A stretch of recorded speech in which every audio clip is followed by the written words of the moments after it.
नमस्कार, DD news पर आप दो टूक देख रहे हैं। मैं हूं अशोक श्रीवास्तव। साल 2020 में देश की राजधानी दिल्ली में जो दंगे हुए थे वो आप भूले तो नहीं होंगे, क्योंकि वो दंगे देश की राजधानी दिल्ली में हुए थे और उन दंगों की तस्वीरें जो सबके सामने आई थी वो तस्वीरें कभी भुलाई नहीं जा सकती। इन दंगों को लेकर एक खास बात यह भी थी, ये दंगे ऐसे समय में किए गए थे जब भारत के अंदर अमेरिका के राष्ट्रपति भारत दौरे पर आए हुए थे। डोनाल्ड ट्रंप तत्कालीन जो राष्ट्रपति थे वो भारत के दौरे पर आए हुए थे और जब वो इतना बड़ा मेहमान भारत में आया, ठीक उसी वक्त इन दंगों की साजिश को अंजाम दिया गया। इन दंगों की कुछ और तस्वीरें भी आपको याद होंगी। एक गंदे नाले में एक आईबी अधिकारी का सिर्फ हाथ आपको याद होगा, अंकित शर्मा। उस युवा आईबी अधिकारी को घर में दंगाइयों की भीड़ ने घसीट लिया था और उसके ऊपर 400 बार चाकुओं से वार किया गया था। 400 बार भयावह तरीके से उसको मारकर उनकी जो शव है वो नाले में फेंक दिया गया था। ये सब तस्वीरें आप कैसे भूल सकते हैं। कांस्टेबल रतन लाल को भीड़ ने पीट पीट कर मार डाला। ये सब तस्वीरें आपको याद होंगी। इन दंगों को लेकर एक नैरेटिव भी गढ़ने की कोशिश की गई। दंगों के आरोपियों को लेकर एक नैरेटिव गढ़ने की कोशिश की गई, लेकिन अब एक एक करके इन दंगों के जो आरोपी थे उनके चेहरों से नकाब उतरने लगा है। और दो टूक में आज हम यही विषय उठाएंगे क्योंकि अहम विषय है, क्योंकि अब दंगाइयों के चेहरों से एक एक करके नकाब उतर रहा है। उमर खालिद, जिसको जेएनयू का छात्र नेता, वो गिरफ्तार है इस पूरे मामले में। आज दिल्ली हाईकोर्ट ने उसकी जमानत याचिका खारिज कर दी। पिछले कई समय से वो जेल में है। और एक और इस मामले में बड़ा चेहरा, आम आदमी पार्टी का तत्कालीन पार्षद ताहिर हुसैन। ये याद होगा आपको, आप वो वीडियो भी देखे होंगे जिस वीडियो में ताहिर हुसैन छत पर था भीड़ के साथ और वहां से भीड़ को निर्देशित कर रहा था। आपको मालूम है इस ताहिर हुसैन को लेकर अदालत ने क्या टिप्पणी की है? अदालत ने इस ताहिर हुसैन को लेकर, जो आम आदमी पार्टी का नेता था, अदालत ने कहा है कि ताहिर हुसैन जो है उसने लोगों की भीड़ को अपने यहां इकट्ठा किया। हथियारबंद भीड़ थी और इस भीड़ का मकसद था हिंदुओं पर हमला करना। यह ताहिर हुसैन लोगों को उकसा रहा था हिंदुओं पर हमला करने के लिए। और जब आपको मैं यह याद दिला रहा हूं तो आपको यह भी याद दिला रहा हूं कि इसी ताहिर हुसैन को आम आदमी पार्टी के सांसद संजय सिंह ने निर्दोष कहा था, कहा उनको फंसाया जा रहा है। दिल्ली अल्पसंख्यक आयोग ने कहा था कि उनको फंसाया जा रहा है। और ऐसे कई चेहरे थे जो दरअसल इन दंगों की तस्वीर जो है, इन दंगों के जो आरोपी हैं उनको बचाने की लगातार कोशिश कर रहे थे।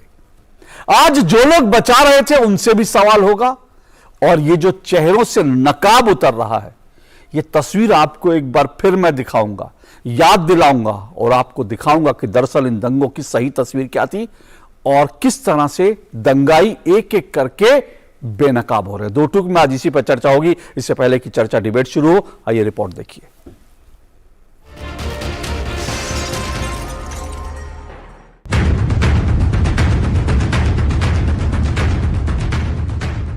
साल 2020 में देश की राजधानी दिल्ली में हुए दंगों को भला कौन भूल सकता है। नागरिकता संशोधन कानून के खिलाफ शुरू हुए आंदोलन के बाद दिल्ली के उत्तर पूर्वी इलाके में हुए इन दंगों में 53 लोग मारे गए थे और 500 से ज्यादा लोग घायल हुए थे। इन मामलों में आज दिल्ली हाईकोर्ट ने जेएनयू के पूर्व छात्र नेता उमर खालिद की जमानत याचिका खारिज कर दी। उमर खालिद को दिल्ली पुलिस ने सितंबर 2020 में गिरफ्तार किया था। खालिद शर्जिल इमाम और कई अन्य पर दंगों के कथित मुख्य साजिशकर्ता होने के नाते अवैध गतिविधि रोकथाम अधिनियम यूएपीए और आईपीसी की अन्य धाराओं के तहत मामला दर्ज किया गया था। आज हाईकोर्ट के इस आदेश के बाद दिल्ली भाजपा के नेता कपिल मिश्रा ने कहा कि कोर्ट का फैसला उन लोगों के मुंह पर तमाचा है जो दंगों के आरोपियों का बचाव कर रहे थे। दिल्ली हाई कोर्ट ने भी उमर खालिद को जमानत देने से मना कर दिया। उमर खालिद दिल्ली के दंगों का आरोपी है, दिल्ली में दंगे और मासूमों की हत्याओं का गुनहगार है। आज का कोर्ट का ये फैसला उन सभी लोगों के मुंह पर एक तमाचा है, चाहे वो राजनीतिक लोग हों या वो मीडिया के या वो इंटेलेक्चुअल लोग हों, जो उमर खालिद को बेगुनाह बताने की कोशिश करते हैं। उमर खालिद जैसे लोगों को दिल्ली के दंगों से उनका जो रिश्ता है वो छुपाने की कोशिश करते हैं, या जिन्होंने दिल्ली के दंगों के बारे में झूठी खबरें फैलाने की कोशिश की। ताहिर हुसैन के बारे में कोर्ट का फैसला आया, चार्जशीटेड है। उमर खालिद की बेल आज रद्द हो चुकी है। इस सब के बाद भी दिल्ली के दंगों को लेकर जिन लोगों ने झूठ फैलाया था, अब उनको दिल्ली की जनता से माफी मांगनी चाहिए। हाईकोर्ट के इस फैसले का मैं स्वागत करता हूं और मुझे लगता है कि दिल्ली के दंगों के गुनहगार अब कानून के शिकंजे से बच नहीं पाएंगे। गौरतलब है कि जो लोग उमर खालिद, शर्जील इमाम जैसे दंगों के आरोपियों का बचाव कर रहे थे, उन्होंने ही इन दंगों के लिए कपिल मिश्रा को जिम्मेदार ठहराने की कोशिश की थी, जबकि कपिल मिश्रा को जांच एजेंसियां क्लीन चिट दे चुकी हैं। इसी हफ्ते दिल्ली दंगों के मामले में कड़कड़डूमा कोर्ट ने आम आदमी पार्टी के तत्कालीन पार्षद ताहिर हुसैन और बाकी के खिलाफ आरोप तय कर दिए। मामले की सुनवाई करते हुए जज ने कहा कि ताहिर हुसैन के घर पर जमा हथियारबंद भीड़ का मकसद हिंदुओं को टारगेट करके मारना था और उनकी संपत्ति को ज्यादा से ज्यादा नुकसान पहुंचाना था। इस मकसद से ताहिर हुसैन के घर हथियारबंद भीड़ इकट्ठा हुई, पेट्रोल बम जमा किए गए। भीड़ एक दूसरे को हिंदुओं को टारगेट करने के लिए उकसा रही थी। उधर एक अन्य मामले में दिल्ली दंगों में दिल्ली पुलिस के हेड कांस्टेबल रतन लाल की हत्या के आरोप में एक महिला को गिरफ्तार किया गया है। पूछताछ के दौरान इस महिला ने अपना अपराध कबूल कर लिया है और उसने ये भी बताया कि दंगों से पहले वो नागरिकता संशोधन कानून के विरोध में चल रहे प्रदर्शनों में सक्रिय रूप से शामिल थी।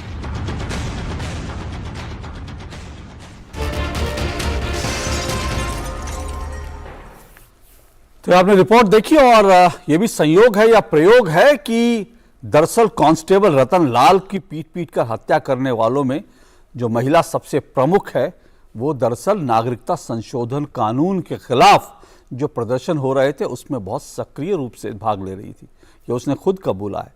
बहरहाल इसी सब को लेकर आज की चर्चा होगी। दो टूक में मेरा आज का सवाल आपके सामने है। आज दो टूक में मेरा आज का सवाल, दिल्ली दंगों के दंगाइयों के चेहरों से उतरने लगा है नकाब, दंगों के आरोपियों को बचाने वाले अब क्या देंगे जवाब, ये मेरा सवाल है।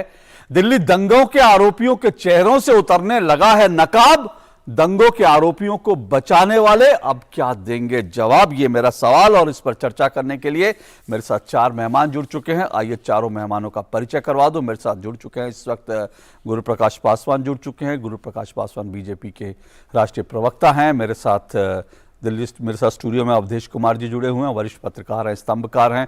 मेरे साथ संजीव कौशिक जी जुड़े हुए हैं, राजनीतिक विश्लेषक हैं, आम आदमी पार्टी के समर्थक हैं। और मेरे साथ सैयद जवाद जुड़े हुए हैं, राजनीतिक विश्लेषक हैं, मुस्लिम एक्टिविस्ट हैं। आप चारों मेहमानों का बहुत बहुत शुक्रिया, स्वागत। अवधेश कुमार जी, आपसे इस डिबेट की, इस चर्चा की शुरुआत करता हूँ। अवधेश जी। जी देखिए, ऐसा है, मैंने सवाल नहीं पूछा, अभी मैं सवाल पूछ लेता हूं, फिर आप बोलना शुरू करें। मैंने कहा मैंने कहा बोलना ही है। मुझे लगा आप कहीं खो गए थे, आप रिसर्च में खो गए थे, आप रिसर्च अभी भी कर रहे थे। हाँ। मैं देख रहा था। लेकिन मेरा सवाल बड़ा सीधा सा है कि ये दंगे जब हुए थे, किस किस तरह के नैरेटिव्स गढ़े गए थे। एक एक करके नैरेटिव जो है वो धीरे धीरे ध्वस्त हो रहे हैं और अब हम देख रहे हैं कि जो दंगाइयों के चेहरों से नकाब भी उतरने लगा। क्या कहेंगे आप? देखिए, ऐसा है कि चेहरे का जनता की नजर में तो जो लोग इसके साजिश करता थे, दंगाई थे, जो देश में आग लगाना चाहते थे, डोनाल्ड ट्रंप के समय जो देश की इज्जत मिट्टी पलीत करना चाहते थे, जो ये बताना चाहते थे कि इस शासन काल में मुसलमान कितने आतंकित है और उनके खिलाफ किस प्रकार से साजिशें हो रही हैं, कैसे सीएए उनके खिलाफ लाया है। देश जो है नरेंद्र मोदी के नियंत्रण से बाहर है क्योंकि दिल्ली इनकी सरकार के अंदर में है। तो सब चीजें हमारे आपकी नजर में तो थी, क्योंकि हमने आपने तो देखा था कि किस ढंग से तिमारपुर से लेके और पूरे उस एरिया का आप देखेंगे कि मेट्रो को कैसे बाधित किया गया, कैसे उस पर हमले हो रहे थे, पुलिस सब चेहरे दिख रहे थे, पुलिस वालों के चेहरे दिख रहे थे, पेट्रोल पंप पर आग लगाए जा रहे हैं, पुलिस पर हमले हो रहे हैं, वो सब दिखाई दे रहा था। लेकिन इस देश में एक वर्ग है, एक ऐसा वर्ग है जिसको हम लोग ऐसे कहते थे, कई बार मैं अपने भाषणों में कहता हूं कि पुराने समय में कुछ राक्षस ऐसे मायावी होते थे जो दिन को रात और रात को दिन बना देते थे और उसी को सच बना के पेश करते थे। तो हमारे समय में भी ऐसे मायावी राक्षस हैं, वो मीडिया में भी है और राजनीति में है, एक्टिविज्म में है, कि वो सब सच को झूठ और झूठ को सच बना के पेश करते रहे पूरी दुनिया में, और इसको बिल्कुल एक अलग तरीके से पेश किया। ताहिर हुसैन के कौन पत्रकार जिसने कवर किया था, जिसने नहीं बताया कि ताहिर हुसैन के घर पर पत्थर थे, पेट्रोल बम थे, सारी चीजें थी, वहां से उठा के दिखाया गया। लेकिन ये जो कृष्ण भगवान के अवतार हैं जो कह रहे हैं कि हम तो जन्माष्टमी के दिन पैदा लिए थे और कंस को खत्म करने के लिए पैदा लिए हैं, हालांकि जन्माष्टमी, इनका जन्म दिवस 8 तारीख को है, उस साल जन्माष्टमी 14 तारीख को हुई थी, पता नहीं किस जन्माष्टमी को पैदा हुए।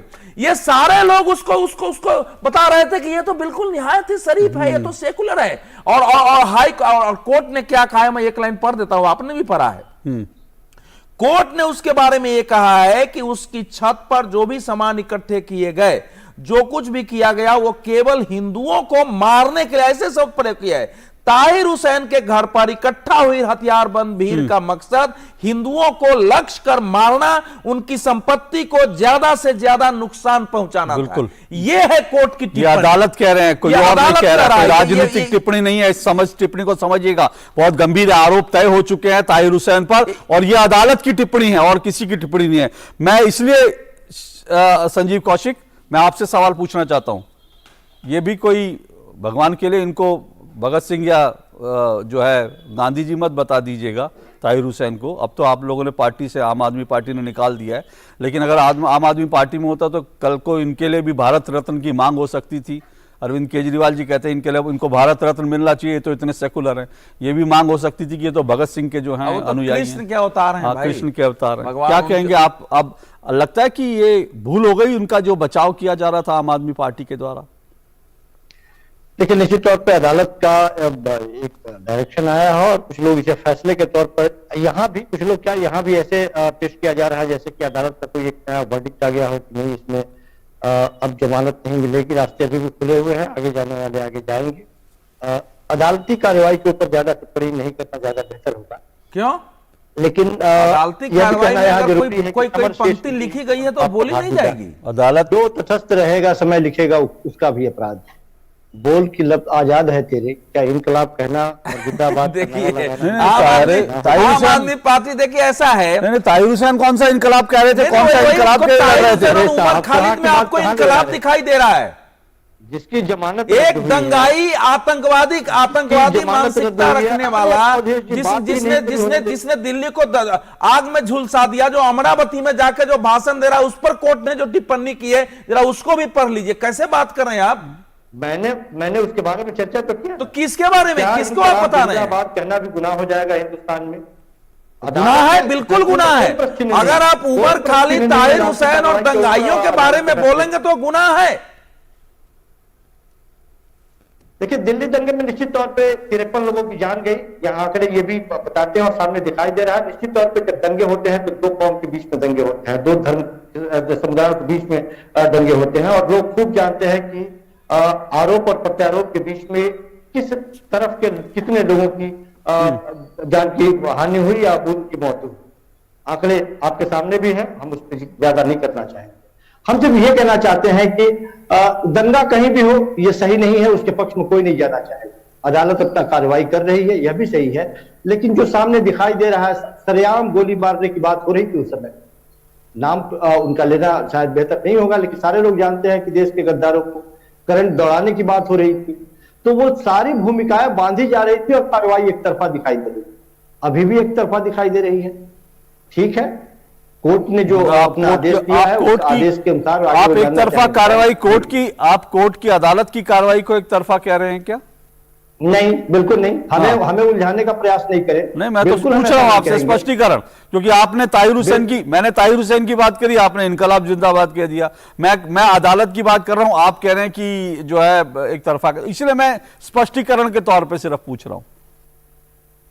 मैंने कहा कि हम कोर्ट के किसी भी डिसीजन के या किसी भी आदेश के ठीक है, अगेंस्ट में हम मुझे बात सिर्फ करने वाले नहीं ओके हैं। संजीव जी, आप मुझे बात सिर्फ हमसे बुलवाने की कोशिश करते रहे। नहीं ठीक है, कोई बात नहीं, मैं सिर्फ ये, मेरा सिर्फ एक छोटा सा काउंटर क्वेश्चन, फिर मैं आगे बढ़ता हूं। मेरा सिर्फ छोटा सा काउंटर क्वेश्चन, क्या आपको लगता है कि आम आदमी पार्टी के नेताओं ने, संजय सिंह ने तो बाकायदा प्रेस कॉन्फ्रेंस कर दी थी ताहिर हुसैन के समर्थन में, और एक और अमानतुल्लाह खान है, जब ताहिर हुसैन को सारे सबूत सामने आने के बाद, जब वीडियो सामने आने के बाद, सारी चीजें सामने आ गई, उसके बाद जब आम आदमी पार्टी ने निकाला था, तो अमानतुल्लाह खान, जो आज भी अरविंद केजरीवाल जी के बड़े प्रिय हैं, वो बड़े नाराज हो गए थे। उन्होंने कहा था कि एक निर्दोष आदमी को फंसाया जा रहा है, निकाला जा रहा है पार्टी से। तो मैं सिर्फ आपसे पूछ रहा हूं कि अभी भी आपको लगता है कि संजय सिंह ने जो प्रेस कॉन्फ्रेंस की वो गलती हो गई, या आपको लगता है कि अभी भी उम्मीद है कि अभी तो ट्रायल चल रहा है, अदालत ने आरोप तय किए, अदालत ने टिप्पणी की, आपको लगता है निर्दोष है, ताहिर हुसैन बच जाएगा? नहीं, मैंने कहा कि कोर्ट को अपनी कार्रवाई करने दीजिए, लेकिन एक राजनीतिक दल के नेता होने के नाते निश्चित तौर पे उस राजनीतिक दल के मुखिया का ये कर्तव्य बनता है कि वो आखिरी वक्त तक ये कोशिश करे कि उसके साथ कहीं अन्याय ना हो, उसके साथ वो खड़ा होता हुआ दिखाई दे। लेकिन सचमुच में यदि वो दोषी है तो कोर्ट और अदालत तय करेगी। सचमुच में दोषी अदालत तय करेगी, जाहिर सी बात है अदालत ही तय कर रही है। गुरु प्रकाश जी, मैं आपके पास एक सेकंड, मैं ना ये 2 लाइन पढ़ देता हूं उमर खालिद के बारे में। आज कोर्ट ने जो कहा है ये बहुत जरूरी है।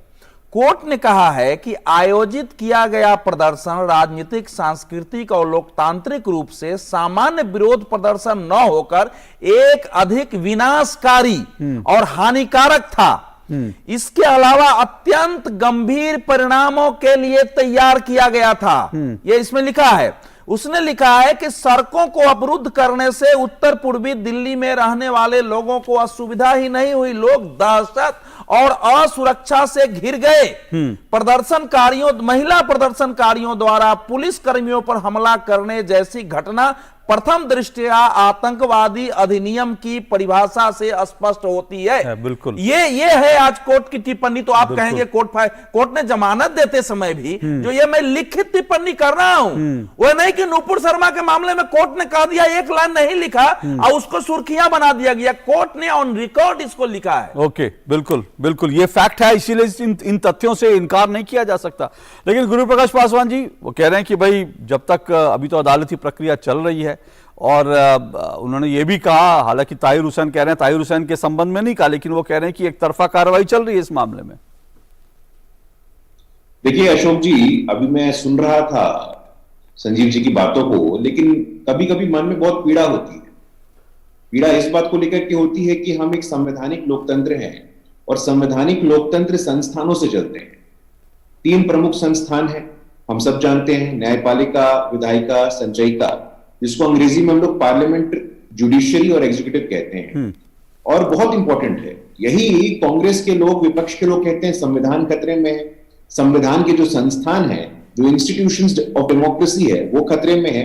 और आज यही लोग, यही जत्था ये कह रहा है कि जो कोर्ट कह रहा है उस पर विचार करेंगे। कोर्ट के विवेक के ऊपर, जज साहब के विवेक के ऊपर, कोर्ट के विजडम के ऊपर इस प्रकार से प्रश्न चिन्ह खड़ा करना कहां तक उचित है, मुझे लगता है हम सबको मिलकर के विचार करना चाहिए। अगर कोर्ट आपके पक्ष में कुछ बोले तो वाह भाई वाह, कोर्ट अगर न्याय करते हुए ऐसा कुछ बोले जो आपके विरोध में हो, तो आप कोर्ट के ऊपर प्रश्न चिन्ह खड़ा करते हैं। ये ट्रेंड ठीक नहीं है। ये जो नया एक शिगुफा चल पड़ा है ना, ये देश के लोकतंत्र के लिए, देश के संविधान के लिए ठीक नहीं है कि कोर्ट भी आपके मन मुताबिक बात करेगा। जो जज साहब हैं वो विश्लेषण करते हैं, दोनों पक्षों को सुना जाता है, सबको भरपूर मौका दिया जाता है। हमारे देश में नेचुरल जस्टिस है और इन्हीं प्रिंसिपल्स के आधार पर न्याय होता है, एडमिनिस्ट्रेशन ऑफ जस्टिस होता है।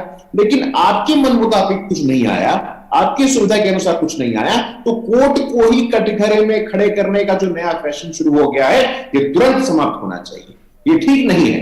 और देखिए, कोर्ट ने बिल्कुल कहा, और अवधेश जी की बातों को मैं बिल्कुल ही समर्थन करता हूं। कोर्ट ने जो कहा है, कोर्ट के ऑब्जर्वेशन है, ये अवधेश जी के शब्द नहीं है, ये आपके शब्द नहीं है, ये कोर्ट के ऑब्जर्वेशन है। और कोर्ट के ऑब्जर्वेशंस लॉ होते हैं। लॉ के 3 सोर्स होते हैं, कस्टम प्रेसिडेंट लेजिस्लेशन, तो प्रेसिडेंट होता है ये। और आप कह रहे हैं कि कोर्ट की कार्रवाई पूरी होगी, कोर्ट की कार्रवाई पूरी होगी। अरे ट्रायल कोर्ट की कार्रवाई पूरी हुई तो हाई कोर्ट में आई, अब हाई कोर्ट से सुप्रीम कोर्ट जाएंगे। इन लोगों के पास विकल्प खुला हुआ है, लेकिन कोर्ट ने जो ऑब्जर्वेशंस किया है उसको स्वीकार करिए, उसको स्वीकार करिए। जाहिर सी बात है, इंपॉर्टेंट है वो। 10 सेकंड का समय चाहिए। जी जी जी जी लोगों से अधिक लोगों की जान गई थी। और आपने बहुत अच्छा, आपने अपने प्रारंभ के प्रबोधन में बहुत अच्छी बात बोली कि जो नैरेटिव है, ये जो नैरेटिव के निर्माता हैं, ये नैरेटिव के निर्माताओं की निर्ममता का परिचय है, उनकी निर्ममता का परिचय है कि किस प्रकार से आपने एक व्यक्ति के पूरा सिस्टम लगा दिया, उस व्यक्ति को बिल्कुल ऐसे दिखाया कि बिल्कुल मदर टेरेसा के टाइप से दिखाया गया। लेकिन बहुत दुख होता है, बहुत दुख होता है जब कोर्ट ने पूरे विश्लेषण के बाद, पूरे फैक्ट्स को पढ़ने के बाद ये जजमेंट दिया है, तो वो पूरा का पूरा जो गैंग है नैरेटिव के निर्माताओं का, आज उनका असली चेहरा आपने एक्सपोज किया है। और इस विषय पे संवेदनशील चर्चा करने के लिए हम आपके आभारी हैं अशोक। मैं एक बात और सिर्फ याद दिला रहा हूं, क्योंकि ये नैरेटिव जब घड़े जा रहे थे, सैयद जवाद जी के पास जाऊं उससे पहले सिर्फ एक आपको बता रहा हूं कैसे कैसे नैरेटिव गढ़े जा रहे थे कि एक व्यक्ति दंगाई बाकायदा पुलिस के ऊपर गोली तानता हुआ दिखा, पिक्चर में दिखा, तस्वीरों में दिखा, पुलिस के ऊपर पिस्टल तानते हुए दिखा, और उसको जो है तुरंत अभिषेक मिश्रा बना दिया गया। और वो शाहरुख था जिसको अभिषेक मिश्रा बना दिया गया। मीडिया के एक बड़े हिस्से ने यह कहा कि देखिए अभिषेक मिश्रा नाम का एक जो है व्यक्ति पुलिस के ऊपर कैसे गोली तान रहा है, बंदूक तान रहा है। वो अभिषेक मिश्रा नहीं था, वो शाहरुख था। बहरहाल सैयद जवाद, आपको लगता है कि अभी तो क्योंकि जो कांस्टेबल रतन लाल किया था, अंकित शर्मा के जो हत्या का आरोपी था, उसको भी तेलंगाना से गिरफ्तार किया गया करीब पिछले हफ्ते, और अब जो है रतन लाल जो है उनकी हत्या, उनको जो पीट पीट के जिस तरह से मारा गया कांस्टेबल रतन लाल, उनकी हत्या के मामले में भी एक खातून को गिरफ्तार किया गया है। और उन खातून ने खुद ये कहा कि उन्होंने स्वीकार किया अपना आरोप और कहा कि वो दरअसल नागरिकता संशोधन कानून के खिलाफ जो प्रदर्शन थे उसमें सक्रिय रूप से हिस्सा ले रही थी। संयोग है या प्रयोग है ये? सैयद जवाद का ऑडियो, सैयद जवाद आप म्यूट हैं शायद, अपने लेवल पे आप अपने। हाँ जी, आप सुन पा रहे हैं, बोलिए सैयद जवाद जी। अशोक साहब, आप बड़े दानिश्वर और बड़े देश के सम्मानित पत्रकार हैं और बड़े गंभीरता के साथ आप चर्चा करते हैं। CAA का विरोध हिंदुस्तान में हो रहा था और तमाम भारतीय जो संविधान से प्रेम करते थे, तमाम पढ़े लिखे लोग, न सिर्फ हिंदुस्तान में विरोध हुआ, हिंदुस्तान के बाहर भी विरोध हुआ और बड़ी बड़ी यूनिवर्सिटीज में हुआ, बड़े बड़े इंस्टीट्यूशन के अंदर हुआ, और यहां तक विरोध हुआ कि अमेरिका के अंदर हो गए, चाहे यूरोप के अंदर हो गए, सब जहां विरोध हुआ वो आपसे और हमसे ज्यादा पढ़े लिखे लोग थे जहां विरोध हुआ, जहां डेमोक्रेसी के अंदर भी है। हेलो, एक मिनट जरा, मेरे एक मिनट सैयद जवाद जी, एक मिनट मेरा जरा, आपने एक मिनट सैयद जवाद जी, मेरा पैनल, नहीं एक मिनट, मैं आपको पूरा मौका दे रहा हूं, आपको रोक नहीं रहा, मैं सिर्फ अपने प्रोड्यूसर से एक निवेदन कर रहा हूं, एक निवेदन आपसे कर रहा हूं। मेरा प्रोड्यूसर से निवेदन है, सैयद जवाद की जो आवाज है वो थोड़ा सा, उनकी आवाज में क्लैरिटी कम है, जरा कोशिश करें कि उनकी आवाज ठीक से आए और उनकी आवाज जो है वो फटे नहीं। लेकिन सैयद जवाद जी, आप अपनी पूरी बात कही, लेकिन मेरा सिर्फ एक आपत्ति है, आपने कहा हमसे ज्यादा पढ़े लिखे, तो कृपया करके मतलब हमारी शिक्षा पर आप सवाल ना उठाएं। हमसे ज्यादा पढ़े लिखे लोग कर रहे थे, मैं, हाँ बस मेरा इतना निवेदन है, हमसे ज्यादा पढ़े लिखे मतलब पढ़ना लिखना अगर डिग्रियां होगी तो उससे कोई समझदार नहीं हो जाता। अब आप अपनी बात रखिए जी। जो बड़े बड़े कानून के जानकार हैं, जो बैरिस्टर्स भी हैं, चाहे वो इंटरनेशनल लेवल पे हो गए, चाहे इंडिया के अंदर हो गए, बड़े बड़े कानून के जानकार लोगों ने भी CAA का और NRC का विरोध करा, और आज भी उस चीज का विरोध है कि वह असंवैधानिक है और बिल्कुल उसका जो प्रोसेस है वो भी देश हित के लिए ठीक नहीं था, और तमाम जगह पे विरोध हुआ है। इससे पहले हमने, जब आप कृषि कानून बिल लेकर के गवर्नमेंट ऑफ इंडिया लेकर के आती है, उसके बाद बताया जाता है कि जो है बड़ा किसानों के हित के अंदर है, 650 से ज्यादा किसान जो है उनकी शहादत हो जाती है, पूरे देश भर के अंदर एक माहौल होता है। किस तरीके से हमने देखा था कि क्या हुआ दिल्ली के अंदर, किस तरीके से लाल किले पर क्या हुआ, इतने होने को उसके बाद सरकार जो है वो कानून वापस लेती है। अब आप देखिए कि दिल्ली पुलिस ने जो कार्रवाई करी है वो बहुत ही आपको लगेगा कि एक तरफा कार्रवाई नजर आ रही है। इस कार्रवाई के अंदर क्या कहा कि ये चक्का जाम करने की साजिश रच रहे थे दिल्ली के अंदर। अब आप इस चीज का आधार देखिए, व्हाट्सएप ग्रुप की जो चैट है उसके अंदर ये कहा गया था CAA का कानून जो है वो हिंदुस्तान की सरकार लेकर आई, जिसको दिल्ली पुलिस ने आधार माना था कि CAA का कानून जो है वो देश हित में नहीं है, अगर किसी को कानूनी कोई मदद की जाएगी तो हम उसके लिए तैयार होंगे। अब इसको ये अपराध बता दिया बोलने के लिए। अगर आप सरकार का विरोध करते हैं, मैं तो लोहिया जी की वो बातें याद करता हूं जो राम मनोहर लोहिया ने कहा था कि कितने बड़े जुमलात हैं, आप देखिए उसको पढ़िए। और आज की डेमोक्रेसी के लिए कितनी जरूरत थी, जब सड़कें सूनी हो जाती हैं तो संसद आवारा हो जाती है।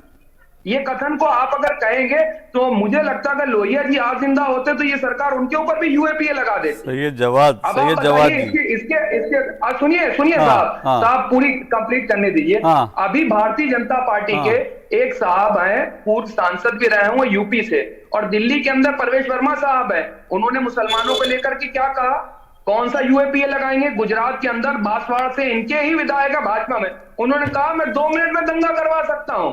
उनके ऊपर क्या कार्रवाई हुई। अब हिंदुस्तान के अंदर जस्टिस को देखिए कि रेपिस्ट के लोग जो रेप करके आते हैं बिल्किस बानो का, वो जो है छोड़ दी जाते सरकार की तरफ से, कहते हैं बड़ा इन्होंने जो है कुछ अच्छे काम करे हैं, चीजें करे, इस बिहाफ पे हमने इनको छोड़ दी, इन्होंने सजा काट ली। सैयद जवाद, सैयद जवाद, सैयद जवाद, जवाद जी सुनिए सर, जवाद जी सुनिए, अरे जवाद जी सुनिए, प्लीज सुनिए। आपने मैं आपको बीच में नहीं हम अरे सुनिए सुनिए सुनिए एक, अरे बाबा टोक रहा, अगर आप घड़ी उठा के देखेंगे तो आपको मैंने पूरा समय दिया, आप घड़ी उठा के देखिएगा जितना समय मैंने गुरु प्रकाश को दिया, मेरे ख्याल से उससे 30 सेकंड आपने ज्यादा ही समय लिया होगा। और आप लगातार बोल रहे थे आप अच्छे भाषण देते हैं, लेकिन आप भूल गए कि भाषण का मंच नहीं है, तो इसलिए मैंने आपको थोड़ा सा टोक दिया।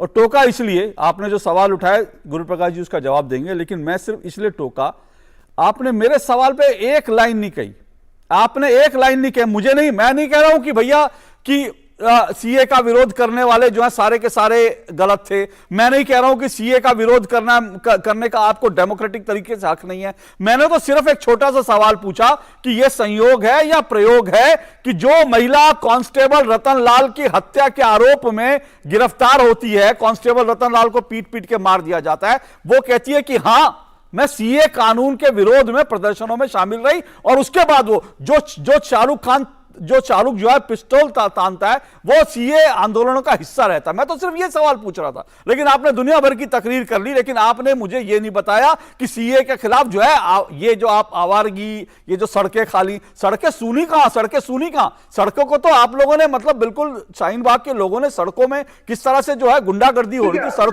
सड़कों को क्या बना दिया था वो तो हम सबको बता। अब एक मिनट रुकिए सर, रुकिए, क्योंकि आपने कुछ सवाल उठाए, मैं गुरु प्रकाश जी उसका जल्दी से जवाब दे दीजिए, उसके बाद मुझे ब्रेक भी लेना है। 1 मिनट रुकिए सैयद जवाद जी, आपकी आवाज फिर म्यूट हो गई, 1 मिनट रुकिएगा। हाँ गुरु प्रकाश जी बोलिए, मैं आऊंगा आपके पास सैयद जवाद जी। मैंने कहा मेरे सवाल का जवाब नहीं आया, लेकिन वो कह रहे हैं कि भाई बीजेपी ने कानून ये वापस ले लिया, वो ले लिया, पर सीए जो है पूरे दुनिया भर के कानूनविद कह रहे थे, आप भी कानून के जानकार है इसलिए आप भी इसमें जोड़ दीजिए, दुनिया भर के कानूनविद कह रहे थे ये कानून जो है बिल्कुल मुसलमानों के खिलाफ है, इसलिए मैंने कहा कि आप रिस्पॉन्ड कर दीजिए। नहीं देखिए, बिल्कुल मैं पॉइंटेड रिस्पॉन्ड करना चाहूंगा सैयद भाई को। देखिए ऐसा है कि ये जो अहंकार है ना, अब राम मनोहर लोहिया जी ने क्या कहा था वो उठाएंगे। राम मनोहर लोहिया जी ने एक लेख लिखा था, राम कृष्ण और शिव, इस देश के हृदय में राम कृष्ण और शिव बसते हैं, जरा वो भी लेख पढ़ लीजिएगा। सिर्फ 1-2 लाइन उठा करके कोट करना मुझे लगता है कि समग्रता में देखना चाहिए। दूसरी बात, आप कहते हैं भारतीय जनता पार्टी की बात, पिछले 8 वर्षों में 40% अधिक मुस्लिम समाज की बहनें शिक्षित हो रही हैं। जरा ये देखिएगा, पिछले 70 साल में पहली बार जम्मू कश्मीर से गुर्जर मुस्लिम समाज का व्यक्ति गुलाम अली राज्यसभा पहुंचता है। जरा ये देख लीजिएगा, पहली बार दानिश रिजवान अंसारी जो कि पसमानदा मुस्लिम समाज से आता है, वो उत्तर प्रदेश में कैबिनेट मंत्री बनता है। पहले ये देख लीजिएगा, रामपुर हो, आजमगढ़ हो, जब प्रधानमंत्री जी कहते हैं सबका साथ, सबका विकास, सबका विश्वास, तो बिना किसी जाति, धर्म, क्षेत्र, भाषा के भाव के सारे के सारे लोग भारतीय जनता पार्टी को अपना आशीर्वाद देते हैं। भ्रम मत फैलाइए, भ्रमित मत करिए। कोर्ट ने जो अरे मैं आपसे सवाल बोल रहा हूँ, अभी जो परवेश वर्मा ने जो बातें कही है आकर के मंच के ऊपर, उसका आप समर्थन कर रहे हैं। अगर ऐसे लड़ना है शो में तो लड़ लेते हैं। नहीं है, एक करके ओके आपने जो बात कही आप संगीत सोम के ऊपर व्याकुल बोल मत हो पाएंगे? भाई। अभी भाजपा के व्याकुल विधायक मत हो गुजरात भाई। से इलेक्शन व्याकुल हो रहे है, हैं। वो क्या कहते हैं? व्याकुल हो रहे हैं क्या? अरे एक एक करके अरे बाबा आपने सवाल पूछ लिया, अब जवाब का इंतजार कीजिए। सवाल आपने ना पूछ ये लिया। जवाब नहीं देंगे, मैं गारंटी कह रहा हूँ। अरे आप जवाब शांत हो गए तब तो वो जवाब देंगे ना। अरे आप बोलते रहेंगे तो वो जवाब कैसे देंगे? आपने सवाल पूछ लिया, जवाब देने का मौका तो दीजिए कि बोलते रहेंगे तो जवाब कैसे देंगे? उनका केवल सवाल भी नहीं था। अरे व्याकुल मत हो भाई, व्याकुल मत हो। पानी पियो, एक गिलास पानी पियो, व्याकुल मत हो। धन्यवाद। अरे हम इस पानी देश में लोग पिलाएंगे। अरे बाबा सुन तो लीजिए, आप सुन लीजिए, सही है, जवाब सुन लीजिए। अब अभी आपने कहा मेरी डिबेट, मैं आपके अपनी डिबेट में अभी तक सबको बोलने का मौका दे रहा था। आप लोग ही एक दूसरे के ऊपर कमेंट कर रहे थे, लेकिन मेरा निवेदन है कि एक दूसरे को सुन भी लें थोड़ा सा। अशोक जी, मैंने किसी के ऊपर कमेंट नहीं किया था। हाँ नहीं, आपने नहीं किया था, अवधेश जी ने किया कमेंट और सैयद जवाद जी कमेंट कर रहे हैं, इसलिए धन्यवाद। नहीं, देखिए, लोकतंत्र और शरिया में अंतर होता है। थोड़ा लोकतंत्र में रहने का आदत डालिए। सुनने के साथ साथ सुनाना और सुनना दोनों जरूरी है। आदत डालिए। अब लोकतंत्र है ये, लोकतंत्र में रहना सीखिए भैया। ऐसे नहीं, एक दूसरे को बोलने से बात नहीं बनती है। लोकतंत्र के अपने संस्कार होते हैं, संविधान के अपने संस्कार होते हैं। ओके चलिए, ओके गुरु प्रकाश जी वो सवाल उठा रहे हैं। हाँ मैं बस कह रहा हूँ, दिल्ली हाईकोर्ट। अरे एक मिनट भाई, प्लीज एक मिनट प्लीज रुकिए, एक मिनट, एक करके। हाँ गुरु प्रकाश जी अपनी बात पूरी कीजिए। मैं तो देखिए अशोक जी, सैयद जी को मैं खुली चुनौती देता हूं, आपके शो के माध्यम से खुली चुनौती देता हूं। समय और स्थान आप तय करिए और सीएए पे डिबेट करेंगे। सीएए पे डिबेट करते हैं, आइए ना। लेकिन इस प्रकार से झूठ मत बोलिए, भ्रम मत फैलाइए। कबूल है, बोलिए, ओके रुकिए एक मिनट,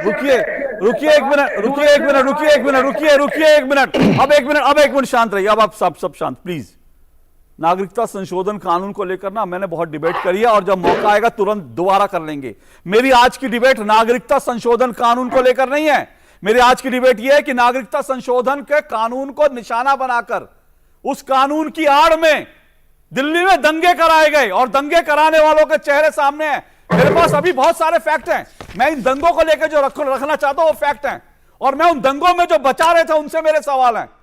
उन दंगाइयों को जो बचा रहे थे उनसे मेरे सवाल हैं। उन सवालों पे बने रहिए, क्योंकि आज जरूरी वो है, आखिर उस शाहरुख को जिसने पिस्टल तान दी थी उसको किसने बनाया? अभिषेक मिश्रा। मेरा सवाल उनसे है। जो लोग शर्जील इमाम को बचा रहे थे, जो लोग ताहिर हुसैन को बचा रहे थे, इन दंगाइयों को बचा रहे थे, सवाल उनसे है क्यों बचा रहे थे आप दंगाइयों को?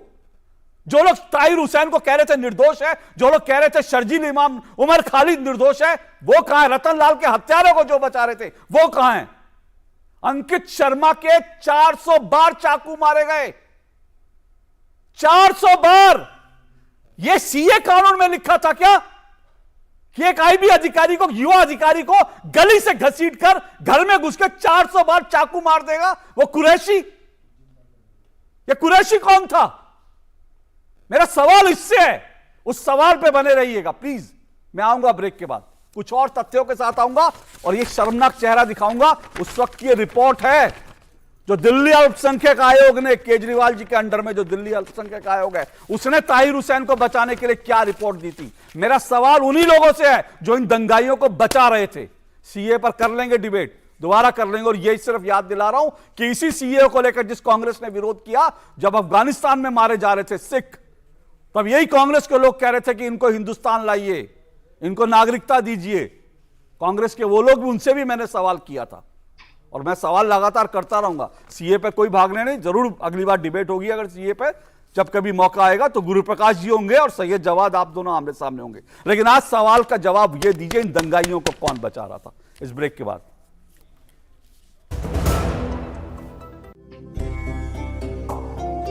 हमारा देश भारत आजादी का अमृत महोत्सव मना रहा है। आइए हम भी इस महोत्सव में भाग लें। सड़क पर रहते हुए बच्चों को आपने कई बार देखा होगा।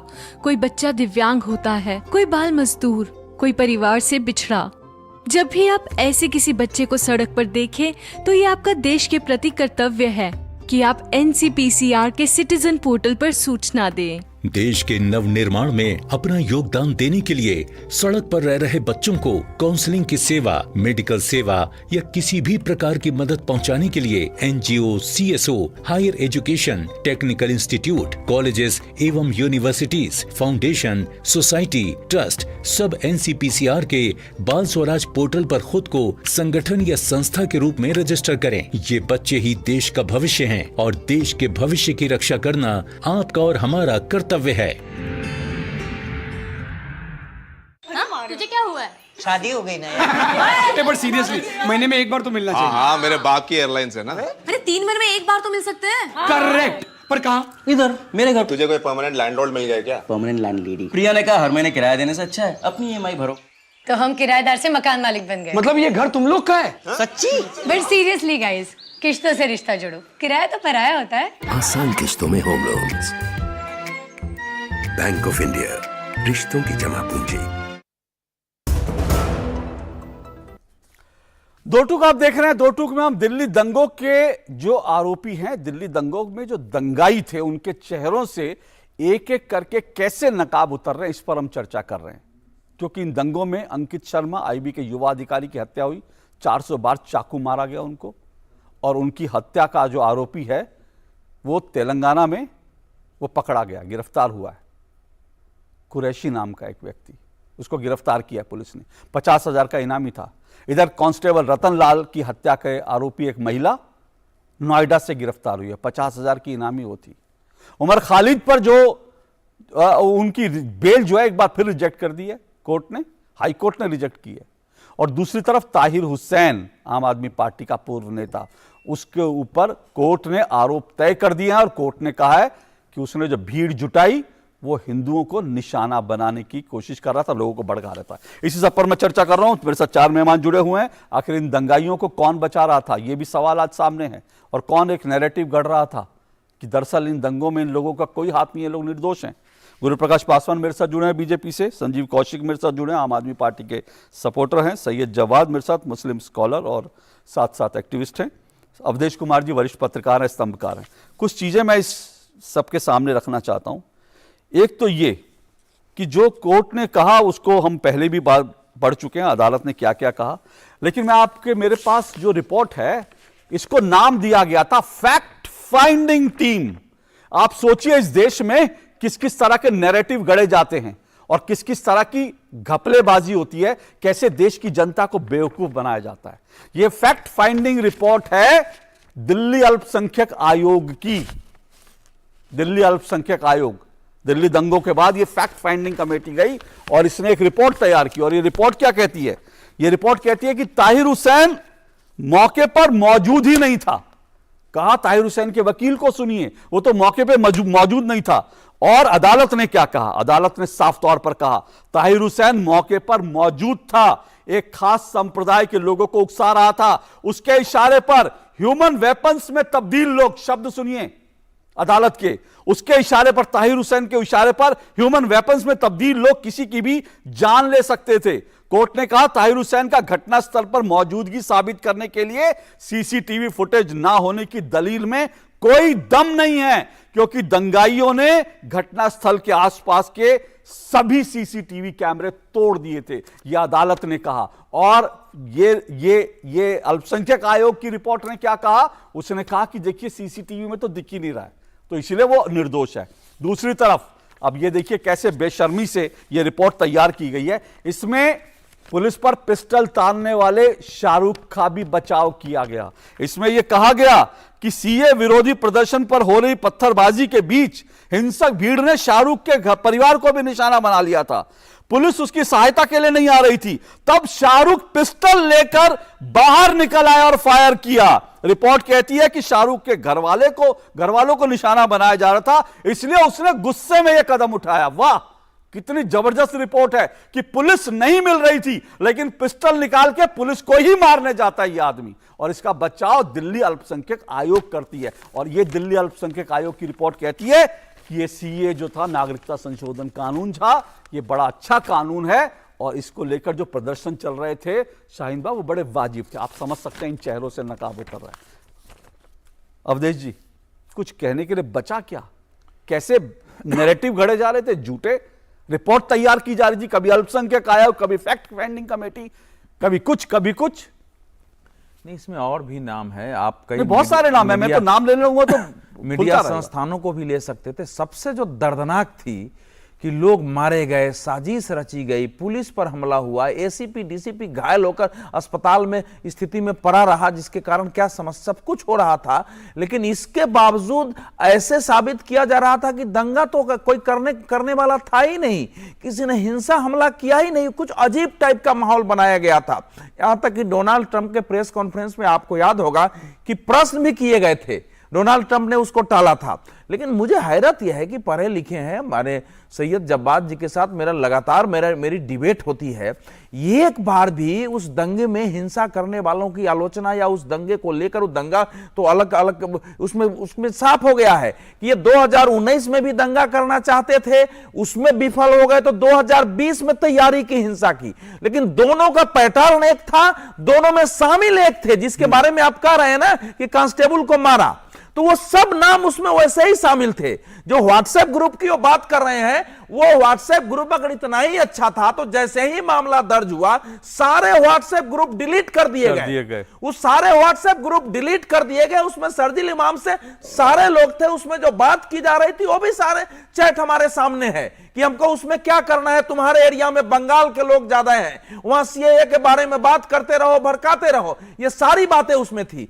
ये बता रहा है कि हमारे देश में मोदी सरकार के विरोध के नाम पर, लोहिया जी की बात करते, सीएए का विरोध करना था लोकतांत्रिक तरीके से, आप करो। मुझे तो याद है कि एक व्यक्ति, वो कोई भी टेलीविजन चैनल वहां 1 घंटे का डिबेट नहीं कर पाता था, डिबेट पर हमले होते थे, लोगों को मारे, पत्रकार वहां पीटे जाते थे। कुछ कर पाते थे, जो पक्ष में जाते थे वो कर पाते। वो नहीं हुआ, वो भी देखिए डिबेट तो वहां नहीं हुआ, डिबेट नहीं होती थी, लेकिन वहां से बात होती थी। मुझे अच्छी तरह, मैं एक डिबेट में था, मेरा कॉलर पकड़ के वहां खींच लिया गया, हालांकि हमारे मुस्लिम दोस्तों की बड़ी संख्या है, उन्हीं लोगों ने मुझे बचाया कि क्या कर रहे हो, लाइव डिबेट में वो आज भी है। तो ये सीएए का प्रदर्शन था वहां, जिसके बारे में तो उस वहां ना सीएए में एक व्यवहारिक के चरित्रगत हिंसा उसमें थी, वो वहां कर रही थी, वो ही सब निकल के कि अब आ गए हैं, एक तैयारी है, यही है, अटैक करो। और पत्थरबाजी पहले शुरू हुई थी, लोगों पर पत्थरबाजी हुई, और उसके बाद का जो हम लोग देख रहे हैं सारा, वो 3-4 जगह जो जाफराबाद, मौजपुर और वजीराबाद के वो मेट्रो पर की जो स्थिति वो हमने देखी है। तो एक बिल्कुल सोची समझ तरीके से दिल्ली को आग में झोंकना, लोगों को मारना, हिंदुओं को निशाना बनाना, और यही नहीं, ऐसे मुसलमान जिन्होंने इनका विरोध किया उनके घरों तक पर हमले हुए हैं। ये केवल आप ऐसे मत कहिए, जो लिबरल मुसलमान थे, जो इसको जानते थे, जो इसका विरोध करते थे, उनके घरों पर हमले हुए और उनको समाज से बहिष्कृत करने की कोशिश हो गई। तो ये तो देश है कि इतना समय लगा है 2020 या 2022 तक, अभी तक सजा नहीं हुई है, नहीं तो दूसरा देश हो जाता, अभी तक सजा होता। इन सब के लिए ताहिर हुसैन है, बाकी है, और उनके बचाव करने वाली जो आम आदमी पार्टी है, जिसके बारे में अभी संजीव कौशिक जैसे एक बैलेंस बोलने वाला व्यक्ति किस प्रकार की भाषा का इस्तेमाल करता है, यह पार्टी में जाने से पता चल रहा है। जब बात जो उंगली उठा रहे, 100 झूठ बोल रहे थे बचाव में, ये सीएए का विरोध करना है आप करिए, लेकिन ये हिंसक तत्वों का, सांप्रदायिक और आतंकवादी तत्वों को, जिन्होंने दिल्ली में आग लगाई, देश का नाम गिराया, दुनिया भर, पूरे भारत में जाके दंगा करने की साजिश रची, उसके पक्ष में बोल के ये विश्लेषक बन के बैठे। ओके, संजीव कौशिक आप रिस्पॉन्ड करो, उससे पहले मैं उससे पहले मैं सैयद जवाद जी, मेरा सवाल आपको इस रिपोर्ट को लेकर है, ये अल्पसंख्यक आयोग जैसे संस्थाएं फर्जीवाड़ा ही करती हैं क्या? आप म्यूट पर हैं सैयद जवाद आप म्यूट पर हैं, आप अपनी हैंड पे अनम्यूट कर लीजिए। Thank you. देखिए, अवधेश सर को मैं बहुत गौर से सुनता हूं, बड़े वरिष्ठ हैं हमारे, और मैं बड़ा इनका सम्मान भी करता हूं। आज उन्होंने बात करी कि दंगों की आलोचना नहीं करना चाहिए। मुझे लगता है दंगा कहीं पर हो, बड़ा जो है दुखद होता है, उससे इंसानियत भी शर्मसार होती है और दुनिया भी शर्मसार होती है। मैं कभी इन चीजों का पक्षधर नहीं रहा और न रहूंगा। मैं इस देश के संविधान के ऊपर, इस देश के कानून के ऊपर बेइंतहा भरोसा करता हूँ। हाँ, हमारी नाराजगी कुछ एक जगह पे सरकार से हो सकती है, वो मेरा संवैधानिक हक है, वो आपका हक है, बिल्कुल हक है, वो आपकी नाराजगी हक है। और देखिए अशोक साहब, इस चीज के लिए मैं एक बात करूंगा, ये नाराजगी का सिलसिला, पहली चीज इनको बता दूं कि शाहीन बाग में कोई दंगा नहीं, जहां दंगे हुए वो शाहीन बाग जगह नहीं, ठीक है, मौजपुर में हुए हैं, नो डाउट, और बड़ी दुखद है चीजें। अब आप एक तरफा ही अगर बात करते रहेंगे, कानून को आपको दोनों नजर से देखना पड़ेगा। अगर आप एक आंख से कानून को देखेंगे तो काने नजर आएंगे। सैयद जवाद जी, सैयद जवाद, शाहरुख एक मिनट, शाहरुख सैयद जवाद, मैं आपको बोलने, मैं आपको समय दे रहा हूं, मैं रोक नहीं रहा हूं मैं आपको, लेकिन मेरे कुछ काउंटर सवाल होते हैं। आपने ऐसी बात बोल दी, आपने कहा शाहीन, सुनिए, नहीं, अरे सुनिए तो सही ना, सुनिए तो सही। आपने पिछली बार भी मेरे सवाल का जवाब नहीं दिया था, फिर भी मैंने आपको पूरा मौका दिया। मेरा अभी भी सवाल, हाँ, मेरा अभी भी सवाल सुनिए, मेरा अभी भी सवाल जो है ना, मैं पूछ रहा हूं ये फर्जीवाड़ा क्यों होता है देश में? अल्पसंख्यक आयोग, दिल्ली अल्पसंख्यक, इस नाम पे ये फर्जीवाड़े सब क्यों होते हैं? और दूसरी बात, आपने कहा कि शाहीन बाग में कोई हिंसा नहीं हुई थी। मैं आपको ऐसे वीडियो हैं जब शाहीन बाग में छोटे छोटे बच्चे जो हैं, शाहीन बाग पे बैठे हुए बच्चे, और वो ये कह रहे हैं कि हम बड़े होकर नरेंद्र मोदी की गर्दन, मैं आगे नहीं कहना चाहता, हम बड़े होकर अमित शाह की गर्दन, ये बच्चों को वहां सिखाया जा रहा था। तो हिंसा जरूरी नहीं है कि आप जो है वहां पर बम फोड़ दे तभी हिंसा होती है। एक शाब्दिक हिंसा होती है, एक लोगों के बस जो जिस हिंसक चरित्र की बात कर रहे हैं ना अवधेश जी, वही है, वो चरित्र वहां था। अब आप बोलिए। नहीं, अब थैंक यू। अब मुझे लगता है कि आप अनइंटरप्टेड मुझको देंगे। आपके सवाल जो है बड़े लंबे थे, और उससे पहले जो है हमारे को पैनलिस्ट अवधेश सर के भी सवाल बड़े लंबे थे, उनके ऊपर मैं आ रहा हूँ। पहले उनके सवालों के जवाब, फिर आपके सवालों के जवाब, और जल्दी जल्दी दूंगा। देखिए, अवधेश साहब ने जो बात करी है कि दिल्ली के अंदर, मैं ये कह रहा हूँ कि चाहे उमर खालिद हो गए, चाहे सैफी हो गए, चाहे आपके और लोग हो गए, जितने लोग गिरफ्तार करे हुए दंगे के अंदर, लेकिन मौजपुर के अंदर कपिल मिश्रा साहब भी कुछ एक अल्फाज कह रहे थे, आज तक कोई कार्रवाई नहीं होती। उसके बाद परवेश वर्मा साहब ने अभी भी फिर वही उनका स्टैंड है, आप देखिए जा करके।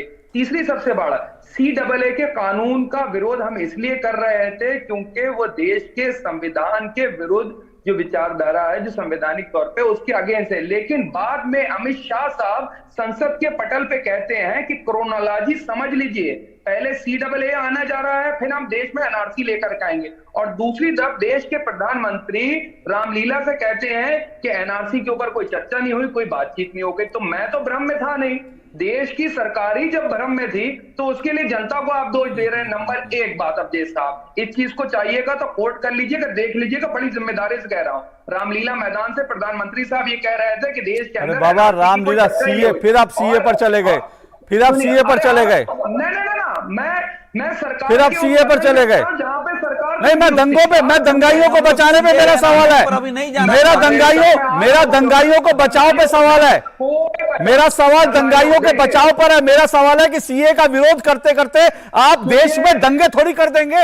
आपको यह हक कौन देता है? सीए का विरोध करते करते आप एक ताहिर हुसैन को पैदा कर देंगे, एक कुरैशी को पैदा कर देंगे, एक शाहरुख खान को पैदा कर देंगे। अशोक साहब जवाब दे रहा हूं, ये आरोप लगाए गए, ये दिल्ली पुलिस की तरफ आरोप लगाए गए, आरोपी में और अपराधी में। अरे सर, अदालत कह रही है, अरे ये अदालत की टिप्पणी है, ये अदालत की टिप्पणी, आरोप नहीं है, ये अदालत की टिप्पणी है। अशोक साहब आप बोलने नहीं देंगे। सैयद जवाद जी, और अपराधी में फर्क होता है। जवाद जी, ये अदालत की टिप्पणी है, मैं आपके सामने रख रहा हूं। सर, अदालत की टिप्पणी के बिहाफ पे क्या आप किसी आरोपी को अपराधी मान लेंगे? मैंने तो क्या कहा, मैंने क्या कहा, मैंने क्या कहा, मैंने क्या कहा, मैंने क्या कहा, मैंने क्या कहा, मैं आपसे ओके चलिए ओके एक मिनट अब मैं आपसे सीधा सवाल पूछ लेता हूं। एक मिनट नहीं, क्या अदालत ने अपनी टिप्पणी में कहा है कि ये सारे निर्दोष हैं, इनको अभी नहीं, अगर न्यायालय ने अपनी टिप्पणी में क्या ये कहा है कि सरजिल इमाम या उमर खालिद या ताहिर हुसैन तो सब निर्दोष हैं, ऐसा कह दिया क्या? सुनिए एक मिनट, मेरा सवाल तो सीधा, सुनिए मेरा सवाल तो एक मिनट,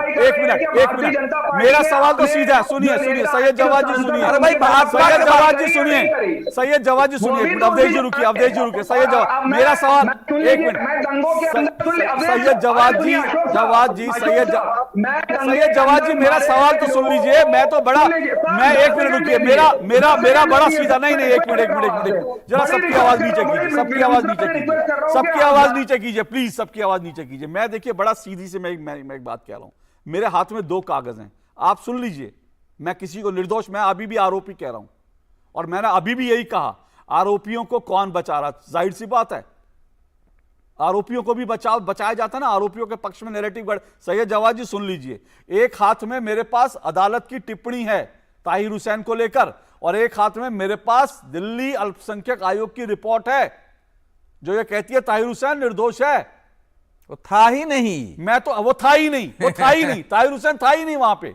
ये दिल्ली, और मैं तो आपसे देश के सामने ये सवाल उठा रहा हूं कि अदालत जो फैसला देगी, लेकिन अदालत के फैसले से पहले ये अल्पसंख्यक आयोग कौन सी अदालत है जो फैसला सुना देती है कि ताहिर हुसैन निर्दोष है, शाहरुख खान निर्दोष है? मेरा सवाल तो यह है, आप अदालत के फैसले को, अदालत की टिप्पणी, अब सुनिए, आप अदालत की टिप्पणी को नहीं मान रहे, लेकिन आप अल्पसंख्यक आयोग की इस फर्जीवाड़े पर कोई टिप्पणी नहीं कर रहे। सर अब मैं बोल दूं, अब मैं क्लियर आंसर दूंगा आपको, क्लियर आंसर दूंगा। भागता नहीं हूं मैं भारतीय जनता पार्टी का, नहीं, मैं साफ आंसर देता हूं। भारतीय जनता पार्टी के लोग जवाब नहीं देते, मैं जवाब दूंगा और बड़ी जिम्मेदारी के साथ जो है आपको जवाब दूंगा। देखिए, दिल्ली अल्पसंख्यक आयोग की जो रिपोर्ट है, उसने रिपोर्ट बनाई है, वो फैसला नहीं है। उन्होंने रिपोर्ट दे दी, कोर्ट का काम है, सुन लीजिए सर, सुनाइए, सुन लीजिए, कोर्ट का काम है उस रिपोर्ट को एक्सेप्ट करना, मानना या नहीं मानना। सर ये रिपोर्ट ना, ये रिपोर्ट कचरे में फेंकने लायक है। सुनिए, अब ये सुनिए, ये रिपोर्ट दिल्ली अल्पसंख्यक आयोग की ये रिपोर्ट कचरे में फेंकने लायक है, ये कचरे में फेंकने लायक रिपोर्ट है। ये शर्म आनी चाहिए ऐसी रिपोर्ट बनाने वालों को, शर्म आनी चाहिए। एक बार मुंह से कहिए कि ऐसे लोगों को शर्म आनी चाहिए। अशोक जी, आप सर, मैं ये कह रहा हूं कि दिल्ली, एक बार कहिए ऐसे लोगों को शर्म आनी चाहिए। ताहिर हुसैन तो अपराधी था, दिल्ली अल्पसंख्यक आयोग ने इन मानव हत्याओं करने वालों का बचाव कर स्वयं को महाअपराधी साबित किया। कॉग्निजेंस लेकर कोर्ट को इन लोगों को सजा मिलनी चाहिए। एक ब्रेक के बाद आता हूं मैं, रुकिए, एक ब्रेक के बाद आता हूं मैं। ये विशाल है ना, इसका सब प्रॉपर चलता है। कल उसके बैंक अकाउंट में 15,000 रुपए का फ्रॉड हुआ है, पता है? इसको तो कोई टेंशन ही नहीं होती है, देखना। टेंशन क्यों? मेरी कोई गलती नहीं थी। फिर भी फ्रॉड होने पर मैंने तुरंत बैंक को इन्फॉर्म कर दिया। आरबीआई कहता है अगर आपके अकाउंट से किसी ने धोखे से पैसे निकाले हैं तो बैंक को जल्द से जल्द इन्फॉर्म कीजिए। 3 दिन के अंदर इन्फॉर्म किया तो कोई नुकसान नहीं होगा, जितना लेट करोगे उतना ज्यादा नुकसान। और सुन, सब चलता नहीं है, प्रॉपर चलाना पड़ता है। आरबीआई कहता है जानकार बनिए, सतर्क रहिए। Under the visionary leadership of Honorable Prime Minister Shri Narendra Modi, the Ministry of Ayush has set up an export promotion council. पारंपरिक और आधुनिक इलाज की साझा ताकत को मजबूत करना होगा। आयुष और मॉडर्न हेल्थ केयर का एक साथ एक बराबर विकास होगा, तभी बेहतर स्वास्थ्य समाधान हम तैयार कर पाएंगे। Owing to our Prime Minister Shri Narendra Modi's efforts and focused approach, the market size for Ayush streams, including Ayurveda, Yoga and Naturopathy, Unani, Siddha, Sova Rigpa and Homeopathy, has crossed over $18.2 billion, growing at 17% every year. The Ayush Excel will add to this growth by facilitating ease of doing business and reducing compliance burden for Indian exporters.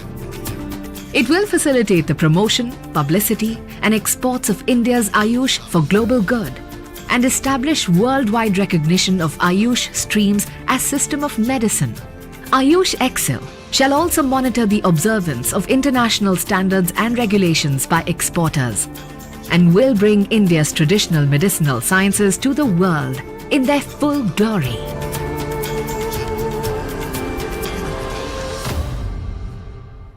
पैसाबाजार.com पर lowest interest rate वाला loan भी है और maximum loan amount वाला भी। ये सब और बहुत सारे लोन ऑप्शंस मिलेंगे सिर्फ पैसाबाजार.com पर। चलिए, अब दिल्ली दंगों को लेकर दंगाइयों के चेहरों से जो नकाब उतर रहा है उसी पर चर्चा कर रहे हैं गुरुप्रकाश पासवान जी। कुल मिलाकर अब समय कम है, लेकिन मैं ये जानना चाह रहा हूँ कि ये इस तरह के नैरेटिव जो हैं गढ़े जाते हैं और ये लोग बच के निकल जाते हैं, ठीक है, पब्लिक में एक्सपोज होते हैं, लेकिन उसके बाद दोबारा इस तरह के नैरेटिव गढ़ते हैं, दोबारा इस तरह की साजिशें करते हैं। आखिर इन लोगों को इलाज तो होना चाहिए। देश की जनता तो बार बार यही कहती है इस तरह का फेक नैरेटिव गढ़ने वालों पर कोई कुछ नहीं होता। नहीं, देखिए, निश्चित रूप से, और आज जो दिल्ली हाईकोर्ट ने किया है ये बहुत ही निर्णायक पहल है। ये एक तरह से सबको एक्सपोज करते हुए एक जजमेंट आया है जो भी नैरेटिव के निर्माता हैं, जो भी डिस्कोर्स के बिल्डर हैं, बड़े बड़े अखबारों में लिखते हैं, विदेश के अखबारों में लिखते हैं कि देश में असुरक्षा का माहौल है, देश का वातावरण ठीक नहीं है, ये स्वयं को ही घोषित करते हैं। मुझे लगता है कि आज दिल्ली हाईकोर्ट ने स्पष्ट कर दिया है। और बार बार मैं ये इस तरफ आपका ध्यान आकर्षित करना चाहता हूं कि किस प्रकार जो लोग पानी पी पी कर कहते हैं संविधान पे खतरा है, लोकतंत्र पे खतरा है, वो संविधान के संस्थानों पे प्रश्न खड़ा करते हैं, वो संविधान के निर्माताओं के विवेक पे प्रश्न खड़ा करते हैं, वो कोर्ट पे प्रश्न खड़ा करते हैं। ये ट्रेंड ठीक नहीं है। ये ट्रेंड जहां कहीं हो उसकी आलोचना करनी चाहिए, उसकी समीक्षा करनी चाहिए। सर, इनका इलाज तो सरकार करेगी ना? नहीं, निश्चित रूप से लोग, जनता उम्मीद करती है इनका इलाज करे सरकार, जो लोग देश को बदनाम करने की कोशिश करते हैं। अशोक जी, ये पॉलिटिकल क्लास के ही लोग हैं ना, ये पॉलिटिकल क्लास के ही लोग हैं ना। ये इमरान ताहिर का बचाव कौन कर रहा था? आपने खुद कहा। संजय सिंह जो आज आम आदमी पार्टी के वरिष्ठ नेता हैं, इनके मुंह से सच नहीं बोला गया।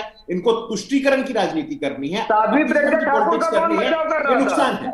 अब फिर आप ठाकुर के मामले पे जो आप टीका टिप्पणी कर रहे थे, उस वक्त भारतीय जनता पार्टी के लोग पच नहीं रहा है, आपको पच नहीं रहा है। ठाकुर के मामले में प्रज्ञा ठाकुर को क्या कोर्ट ने आतंकवादी कह दिया क्या? ओके संजीव कौशिक, ओके दोनों की आवाज रुकिए, दोनों की आवाज रुकिए। संजीव कौशिक के पास जा रहा हूं क्योंकि ये मेरे पास समय कम है, मेरे पास समय कम है। संजीव कौशिक, ये राष्ट्रीय, गुरु प्रकाश जी रुक जाइए, मेरे पास अब समय कम है। आप दोनों की बहसा बहसी होगी तो हम लोग कहीं और चले जाएंगे। मैं साध्वी प्रज्ञा, सब पर हम जब विषय आएगा ना, सुनिए सैयद जवाद, साध्वी प्रज्ञा पर भी हम डिबेट कर चुके, दोबारा आएगा, कोई कोर्ट का मामला आएगा, कुछ डेवलपमेंट होगा, दोबारा कर लेंगे, आप सवाल उठा लीजिएगा। आज के सवालों पे बने रहिए। दुर्भाग्य की बात यह है कि आज पूरी डिबेट में आपने एक बार भी दंगाइयों को लेकर कोई कड़ा शब्द नहीं बोला, जिसकी हम उम्मीद कर रहे थे। लेकिन संजीव कौशिक, आप कहेंगे दिल्ली अल्पसंख्यक आयोग की रिपोर्ट को कचरे में फेंकने लायक रिपोर्ट क्यों तैयार होती है ऐसी? अशोक जी, दो चीजें हैं। मुझे लग रहा था कि शायद बोलने का मौका नहीं मिलेगा। मैं सिर्फ ये कहूंगा कि कोर्ट को जितना दिखाया गया, कोर्ट ने उतना देखा, या कोर्ट ने जितना देखना चाहा उतना ही कोर्ट ने देखा। दूसरी बात, सबसे अफसोस की बात तब होती है जब वरिष्ठ हमारे बड़े भाई, आपको अदालत पे भरोसा नहीं है कि अदालत जैसे लोग भी, अदालत पर भरोसा नहीं है आपको? संजीव जी साहब जाते हैं और ये नहीं पूछ पाते हैं कि आखिर संजीव जी, आपको अदालत पे भरोसा नहीं है? फिर आप अदालत पे सवाल उठा रहे हैं। दिल्ली सरकार नहीं संजीव जी, आप अदालत पे सवाल उठा रहे हैं। आपने कहा कोर्ट को जितना, आप अगर कोर्ट कभी नहीं देख पाता ना, तो कोर्ट इसको भी टिप्पणी में दर्ज करता है कि हमें मालूम है अपराधी कौन है, लेकिन हमारे सामने तथ्य नहीं लाए। कोर्ट ये भी कहती है, आप ये कह रहे हैं कि कोर्ट को नहीं पता, आप ये कह रहे हैं कोर्ट ने क्या ताहिर हुसैन के मामले में कोर्ट ने सच नहीं देखा, आप ये कहना चाह रहे हैं? बार बार कह रहे हैं वो 400 चाकू था क्या, ये बताइए। अवधेश कुमार कुछ नहीं बोल रहे हैं। तो ये तमाम लोग जो थे, इसमें सबकी अपनी अपनी भूमिकाएं थी इस पूरे दिल्ली को जलाने में। ये शुक्र मनाइए कि दिल्ली के लोग इतने संजीदा थे कि बहुत जल्दी इस पे काबू पा लिया गया। लोग मार दिए, कितने संजीदा थे वो सब छोड़िए, दिल्ली के लोगों की समझ पे सवाल मत उठाइए। मेरा सवाल ताहिर हुसैन को लेकर के, क्योंकि आप सीधा सीधा कह रहे हैं अदालत की टिप्पणी पर आप सवाल उठा रहे हैं। इसका मतलब आपको अदालत पे भरोसा नहीं है ना? कौन नहीं जानता? अभी आप एक भारतीय जनता पार्टी के उस नेता का स्टेटमेंट आप दिखा रहे थे हमको बैठा करके यहाँ पे, जो आदमी देश के प्रधानमंत्री का चरित्र हनन कर चुका हो, जो खुद इस, कौन नहीं जानता उसका वीडियो, किसने नहीं देखा कि वो क्या बोल रहा था? नीचे कीजिए इनकी। देश की अदालत पे उंगली उठानी है ना, तो आप जाइए अदालत में, जाइए आप जज साहब पे जाइए, जज साहब से जाके बात कीजिए। 2 मिनट में आपको आपकी औकात पता चल जाएगी। शर्मिंदगी की बात है ये, यही सच है, यही देश का सच है। मेरे पास डिबेट में समय इतना ही है, लेकिन यह देश का सच है कि एक सैयद जवाद बैठे हैं जिन्होंने एक बार भी दंगाइयों के खिलाफ एक शब्द नहीं बोला, और एक संजीव कौशिक आम आदमी पार्टी के समर्थक बैठे हैं जो ताहिर हुसैन को बचाते बचाते अदालत पर सवाल उठाए गए, और ये लोग देश में संविधान की दुहाई देते हैं। शर्म आनी चाहिए। नमस्कार, कल फिर मुलाकात होगी।